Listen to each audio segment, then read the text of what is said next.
Ayos, makakapaligo na naman dito sa dagat. Ako rin, excited na. Ako nga, madalas pa mag-birthday kaysa maligo eh. What? Kaya pala ganyan kulay mo, kulot. Parang libag na naging tao. Oh, tara dun. Ayun Lex, sumakay muna tayo sa banana boat dun oh. Oo nga, tara dun. Mga tutoy, baka bibili kayo ng buko pie. Mura lang.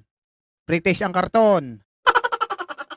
Parang natatandaan ko yan si Manong. Oh, abudo, pretest daw ang karton.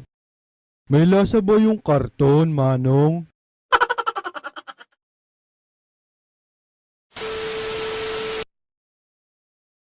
Ano ba naman to? Bakit hindi may pasok pa loob? Ano bang ginagawa mo dyan, ulikba? Nakakangalay din buhatin to, ah. Hoy, bakla! Ano bang ginagawa mo dyan at hindi may pasok?